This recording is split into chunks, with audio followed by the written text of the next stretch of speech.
Hello and welcome to Critical Line Item. My name is Tom Radley. Thank you for joining me for this particular podcast.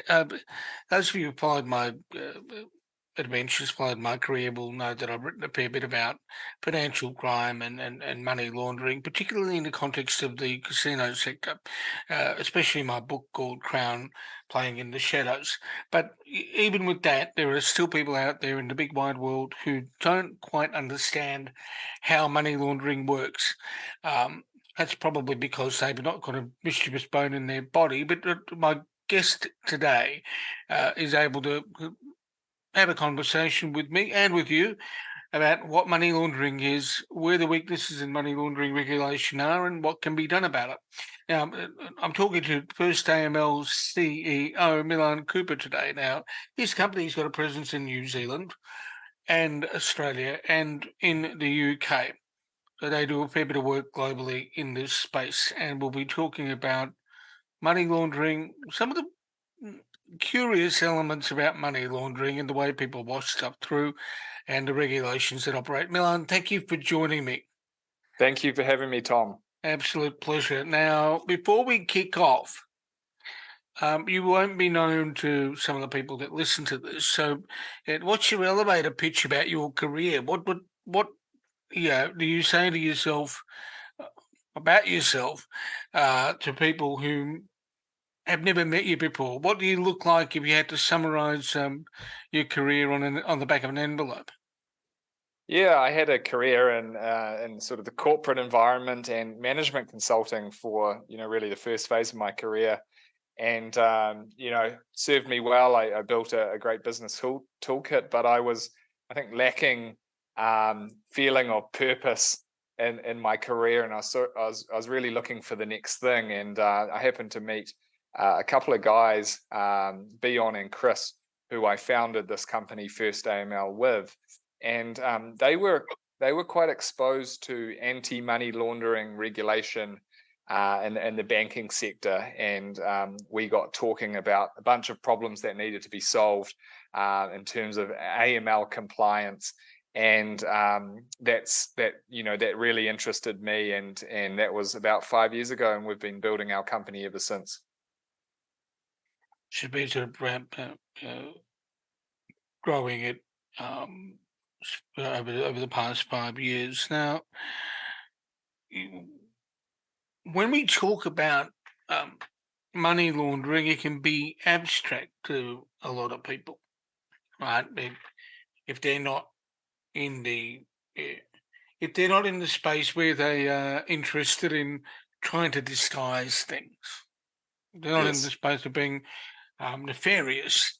Um, how do you explain what we're talking about when we talk about money laundering to somebody who knows nothing about it?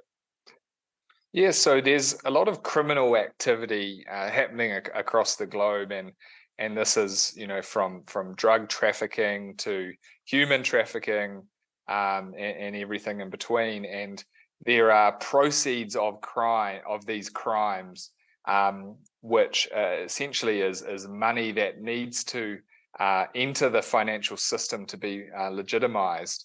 And so money laundering is really a nefarious act which takes place by these criminals to get their money into the financial system so it can appear legitimate. And there are various methods for this, and there are various means in which these criminals hide their money and launder their money. And as a business, we focus on the customer due diligence, or KYC, meaning know your customer aspect of the regulation, to essentially seek to ensure customers who are using the financial system are properly identified, so we know who we're dealing with, and also know the origin of the money that they are introducing to the financial system. If we take there's some interesting points you've made right there that we probably should expand upon. The first thing is, the whole notion of knowing your customer. Um, to what level of detail are people who run a business required to go when it comes to getting data on their customer? Because some people obviously are generally not comfortable with being drilled down on. So how does that work? Yeah, so certain sectors of the of Australia are captured by AML CTF laws, and these laws require that KYC or know your customer checks are conducted, and this is generally today the banks and financial services firms and casinos that are required to conduct these checks, and these checks essentially involve verifying that the customer you're dealing with is indeed a real person, hasn't been created, like a fictitious entity hasn't been created, and there's it essentially creates records so that if suspicious activities are observed, then we can follow those suspicious activities back to a real person. Now, one of the things that does happen in AML regulation is that you collect the data, things happen. There might be a transaction or a series of transactions that set the red alert lights going, or set the alarms off. What are entities required to do when they start to get things that look weird coming through the system? Yeah, they're required to report suspicious activities to the authorities, and also under some circumstances, some prescribed transactions must be reported as well. So entities within financial services and banking and casinos are required to report to the authorities when they observe something suspicious.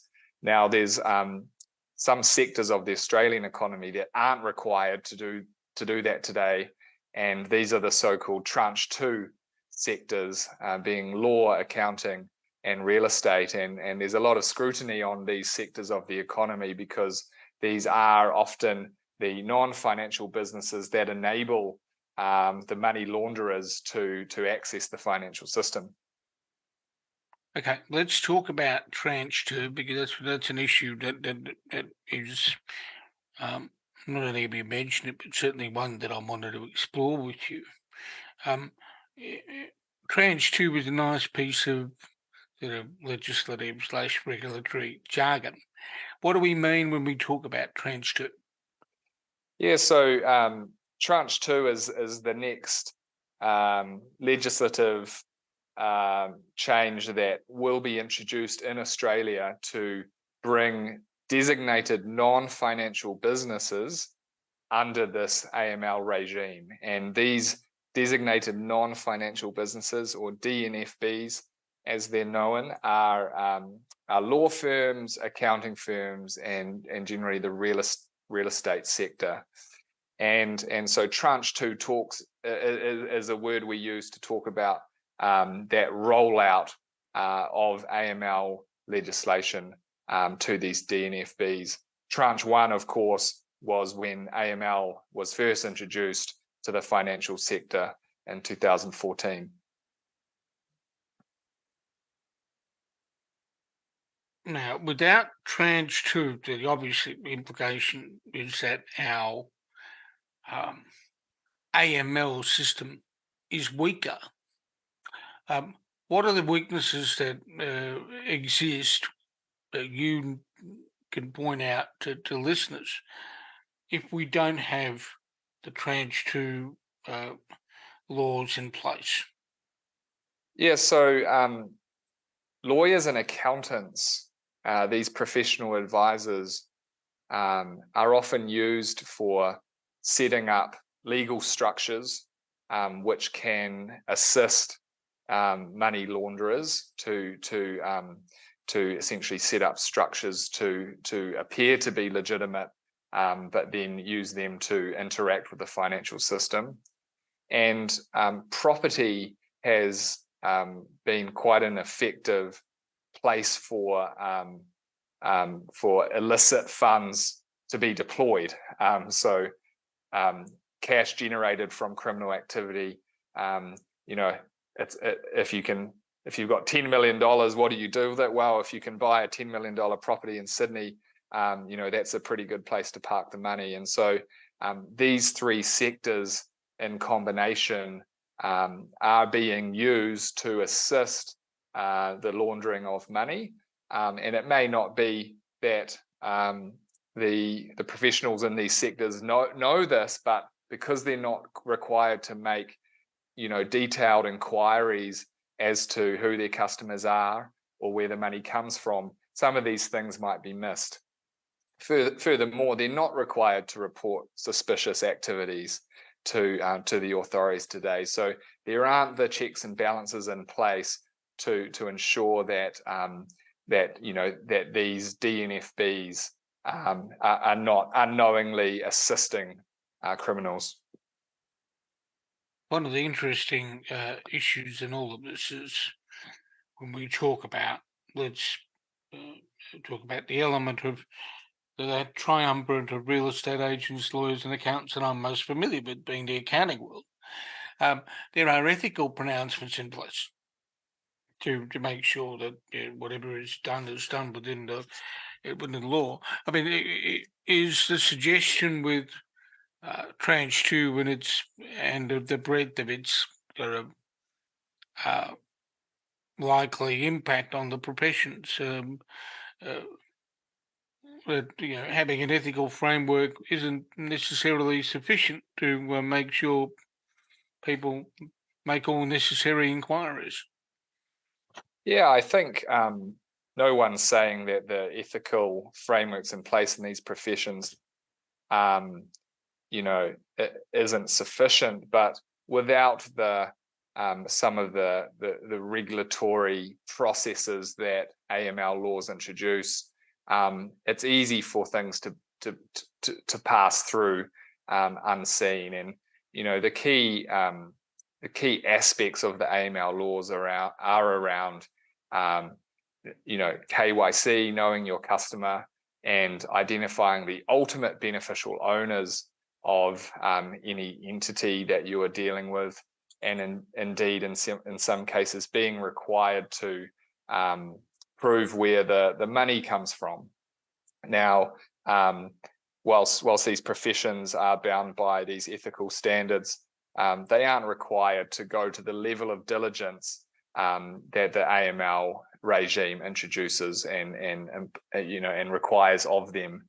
And so it's a more structured way to ensure that who you are dealing with is not a criminal.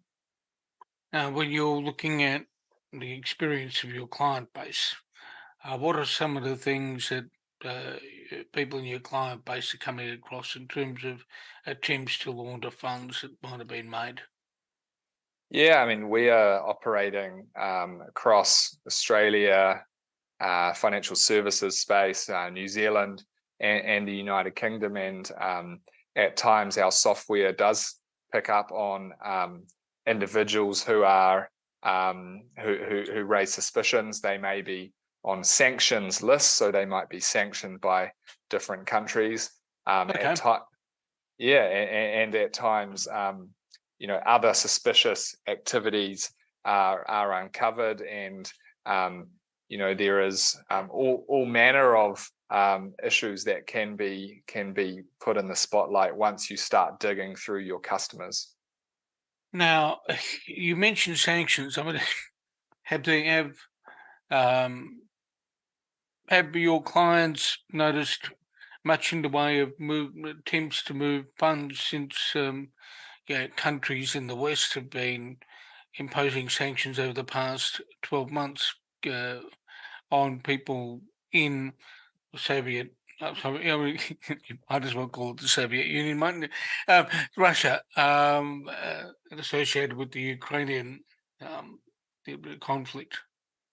Absolutely, yeah. We've seen an increase in individuals who are essentially wanting to onboard with our customers, and via these checks that we are performing, we are picking up individuals and entities that are on sanctioned lists, and so that's been going on since the Russian invasion of Ukraine and happened in February of last year. that's correct. It's interesting to hear. It also shows that the systems in place seem to work. Yeah, absolutely. And there is some cynicism towards these anti-money laundering rules and regulations, and for many people, it does create a nuisance or administrative burden. But it's a very important mechanism we have in place to identify the 1% of criminals out there that are using the financial system or exploiting it, really. And so it is a regime that these professions at times want to resist, but there is a greater good here, and without these checks and balances in place, really we are facilitating some horrific crimes, and so these are really necessary measures that countries need to take. In the simplest way possible, how does your software pick this up? Is it a case of downloading names onto a system, or does it cross-check people that are looking to onboard with sanctions list? How does that happen? Yeah, so our customers are the financial institutions or the law, accounting, real estate firms in New Zealand and the UK. And when they want to onboard a customer, they can run a query through our software. And what our software does is, firstly, it is able to identify the layers of ownership if we're talking about a complex customer structure like a trust or a company.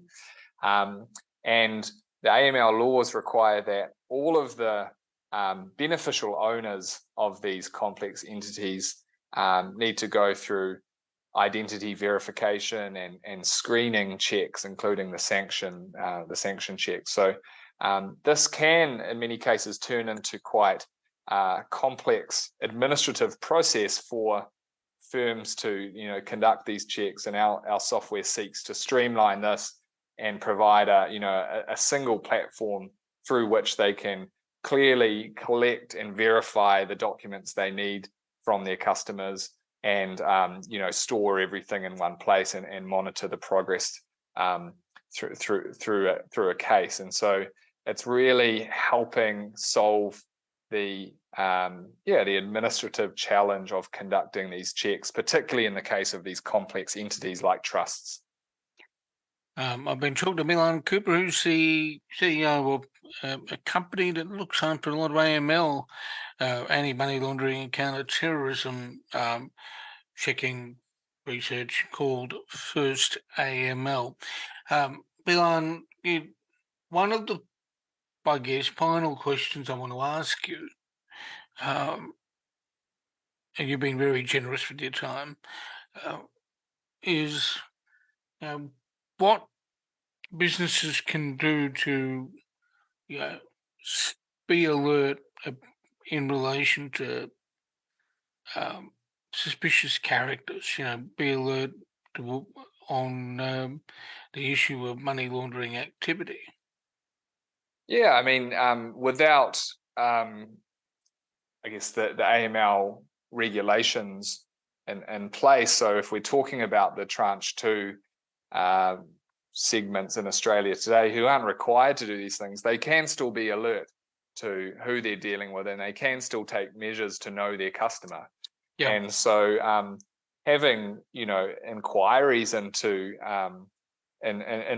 where the money comes from. So, for example, if someone shows up to buy a property with a bag of cash, that may trigger some alarm bells, and perhaps making some further inquiry it makes sense in that situation. And so having that having that sort of ability to question your customers, and then if you do feel something is suspicious, taking the steps to report that to the authorities. That's something we can be doing even before the tranche 2 legislation is passed. And I guess if they see something like that, they can obviously call to law enforcement as well. They've got the option of being proactive, haven't they? They do, yeah, and that's essentially once you realise the impact of just observing these things and reporting them has, you really want to be proactive, because there's some really horrific things going on if you really dig into the criminal syndicates and some of the crimes that are taking place. So I would certainly encourage business owners to not turn a blind eye when they see something suspicious. Now, as is always the case, Milan, your First AML would have a web presence. If somebody wants to understand more about what you do, where do they find you? Yeah, so we can be found at firstaml.com or in Australia, firstaml.com.au. I've been talking to Milan Cooper. He's the CEO of First AML. He's been his company. You've got software that helps entities monitor customers and be in compliance with various complex, at times, pieces of law dealing with money laundering, counter-terrorism, financing. Milan, thank you for joining me. Thanks for having me, Tom. Absolute pleasure.